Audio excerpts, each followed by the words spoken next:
GMOA එකට ජනපතිගෙන් ඇමතුමක් වෛද්‍යවරු වර්ජනය අරිතීම් අපි එට සිට වර්ජනය ரவி குமுதேஷ் என்பதாக அந்த செய்தி தலைப்பெற்றிருப்பதை காணும். எனவே அரச மருத்துவ அதிகாரிகள் சங்கத்தினுடைய உறுப்பினர்களுக்கு நேற்று தினம் ஜனாதிபதி அழைப்பை ஏற்படுத்தி உங்களுடைய பிரச்சனைக்கு தீர்வு தருகிறேன், பணிப்புறக்கணிப்பை கைவிடுங்கள் என்பதாக கோரியிருக்கிறார். கமைய அவர்கள் பணிப்புறக்கணிப்பை கைவிட தீர்மானித்திருக்கிறார்கள். இருந்த போதிலும் இந்த சுகாதார தொழிற்சங்க சம்மேளனத்தினுடைய தலைவராக இருக்கின்ற ரவி குமுதேஷ் அவர்கள் தெரிவித்த விடையும் நாங்கள் நாளை முதல் பணிக்குறை மேற்கொள்வோம். காரணம் ஜனாதிபதி அமைச்சர் அவர்களோடு பேச்சுவார்த்தை நடத்தினார்கள், எங்களோடு யாரும் பேச்சுவார்த்தை நடத்தவில்லை. அதனால் நாங்கள் இந்த பணிப்புறக்கணிப்பை தொடரப் போவதாக அவர்கள் தெரிவித்த கருத்தும் பிரதானமாக இருப்பதை காலம். இன்று தினம் பத்திரிகைகள் தொடர்பான செய்திகள் முக்கியத்துவம் பெறுகிறது. தினகரன் பத்திரிகையுடைய பிரதான தலைப்புச் செய்தியும் அதனை அடிப்படையாக வைத்து இடம்பிடிக்கிறது.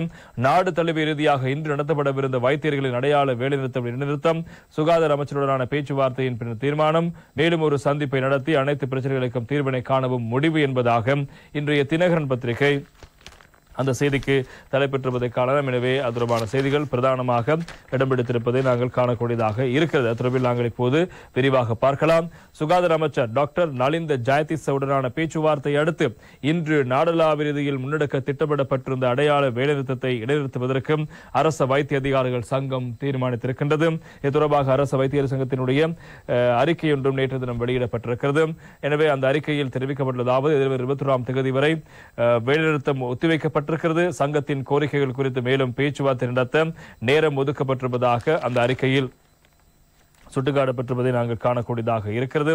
எனவே மேலும் சில விடயங்கள் கூறப்படுகின்றன. எனவே வைத்தியர்களின் கொடுப்பனவுகளை குறைக்கும் அரசாங்கத்தின் முடிவை எதிர்த்து நாடு தழுவிய வேலைநிறுத்தத்தை இன்று நடத்தப்போவதாக அரசு மருத்துவ அதிகாரிகள் சங்கம் நேற்று முன்தினம் அறிவித்திருந்தது. 2025ஆம் ஆண்டு வரவு செலவு திட்டத்தில் வைத்தியர்களுக்கான கொடுப்பனவுகளில் கணிசமான குறைப்புகள் உள்ளதாகவும் இவை வைத்தியர்களை பாதிப்பதாகவும் அரசாங்க மருத்துவ அதிகாரிகள் சங்கம் தெரிவித்தது குறிப்பிடத்தக்கது. இவ்விடயம் தொடர்பாக நேற்று தினம் பார்லிமெண்டத்தில் கருத்து வெளியிட்ட ஊடக அவர்கள் சில விடயங்களை சுட்டிக்காட்டினார். அரசாங்க ஊழியர்களின் சம்பளம் அதிகரிக்கப்பட்டதாக 2025ஆம் ஆண்டுக்கான வரவு செலுத்தத்தில் விரிவாக குறிப்பிடப்பட்டிருக்கிறது.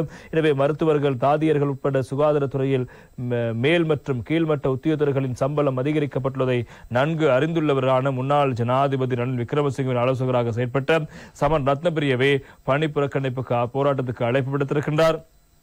2023ஆம் ஆண்டு பிப்ரவரி மாதங்களில் அரசாங்கம் மருத்துவ அதிகாரிகள் சங்கத்தினர் சம்பள முரண்பாடு மற்றும் சம்பள அதிகரிப்பு தொடர்பாக அப்போதைய ஜனாதிபதி விக்ரமசிங்கவுடன் பேச்சுவார்த்தையில் ஈடுபட்டார்கள்.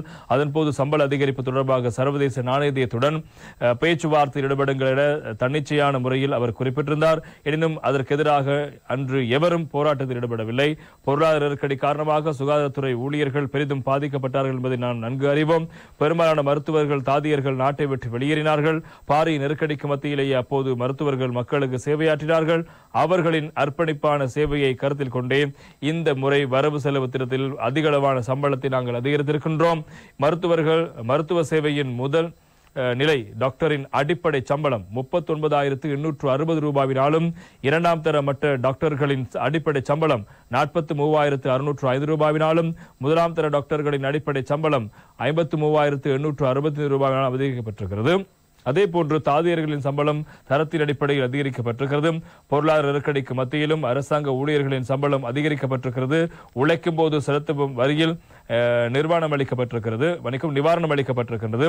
எனவே ஒரு தரப்பினரது குறுகிய அரசியல் நோக்கத்துக்கு பலியாக வேண்டாம் என்று சுகாதாரத்துறை ஊழியர்களை கேட்டுக்கொள்கிறேன் என்பதாக நேற்று தினம் டாக்டர் நலிந்த ஜெயதிச அவர்கள் தெரிவித்த கருத்துக்களும் பிரதானமாக இடம்பெடுத்திருப்பதை காணலாம். எனவே சுகாதாரத்துறையினரின் பணி புறக்கணிப்பு அநீதி சொல்கிறார் அமைச்சரவை பேச்சாளர் என்பதாக நேற்று தினம் அமைச்சரவை முடிவுகளை அறிவிக்கும் வாராந்த ஊடக சந்திப்பிலும் அவர் தெரிவித்த கருத்து இன்றைய தமிழன் பத்திரிகையினுடைய முக்கியமான செய்தியாக இடம்பெடுத்திருப்பதை நாங்கள் காணக்கூடியதாக இருக்கிறது.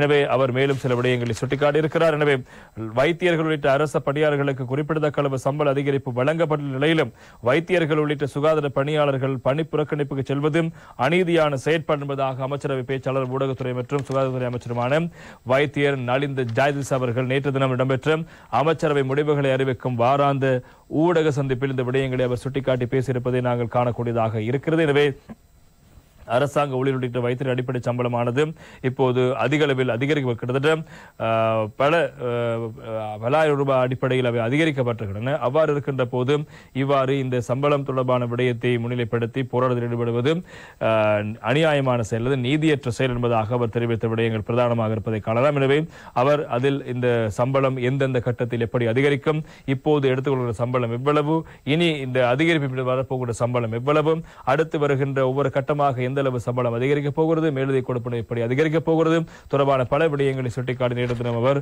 கருத்துக்களை முன்வைத்திருந்த விடயங்களையும் நாங்கள் இன்றைய பத்திரிகையில் செய்திகளாக பார்க்கலாம். அடுத்து இன்னும் ஒரு தகவல் ஒன்றும் இருக்கிறது என்று தினம் வீரகேசரி பத்திரிகையுடைய உட்பக்க செய்தியாக இருப்பதை காணலாம்.